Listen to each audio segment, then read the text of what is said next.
hello दोस्तों welcome to पिंकुस blog तो अपना नरंदा भिडिओ स्वागत जनाइছো और थाम्बनेलখন चाই निश्चय गम पाले तो आज 12 डिसेम्बर तो आज जुबिनदार न्याय दिया कथा আছিল तो फाइनली आज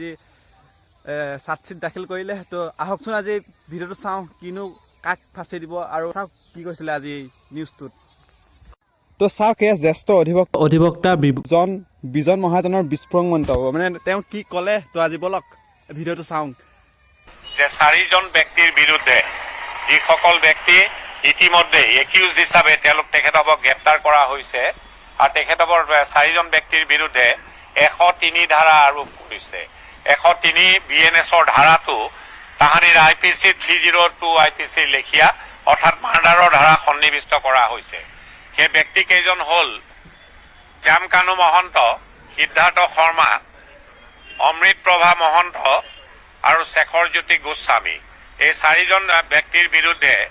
চতুৰ্থ স্তম্ভৰ জৰিয়তে আমি যি খবৰ পাইছো যে তেখেতৰ বিৰুদ্ধে 103 এই চাৰ্জশিটখনত আৰোপ লগাইছে 103 বিএনএছ নিশ্চিতভাৱে মাৰ্ডাৰৰ সংলগ্ন ধাৰা অৰ্থাৎ মাৰ্ডাৰ কৰিলে যি ধাৰা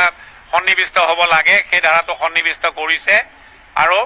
তাৰ ট্ৰাইলৰ অন্তত যদি দোষী সাব্যস্ত হয় মৃত্যুদণ্ডৰে তেনে ব্যক্তি দণ্ডিত হ'ব পাৰে বা যাৱজ্জীৱন কাৰাদণ্ডৰে দণ্ডিত হ'ব পাৰে লগতে ফাইনৰ বিধানো আছে এজন পুলিচ বিষয়াকো গ্ৰেপ্তাৰ কৰা হৈছিল তেখেতৰ বিৰুদ্ধে যি ধাৰা আৰোপ কৰিছে সেই ধাৰাটো হৈছে section 105 of the BNS culpable homicide not amounting to murder এই ধাৰাটোতো যদি ট্ৰাইলৰ অন্তত দোষী সাব্যস্ত হয় তাতো যাৱজ্জীৱন কাৰাদণ্ডৰ বিধান আছে আৰু দুজন পিএছক গ্ৰেপ্তাৰ কৰা হৈছিল এই পিএছ দুজনৰ বিৰুদ্ধে 316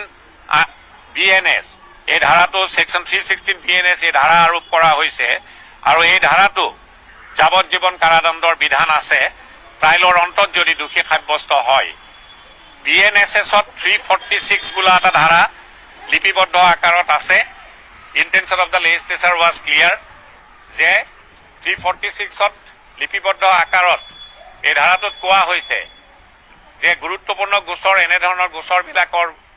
যি দৈনন্দিন ট্ৰাইল প্ৰক্ৰিয়া সেইটো দৈনন্দিন ভিত্তিত হ'ব লাগে আৰু এনে গোচৰত সাধাৰণতে এডজনমেণ্ট বিচাৰিলে ডিফেন্সেই হওক বা প্ৰসিকিউশ্যনেই হওক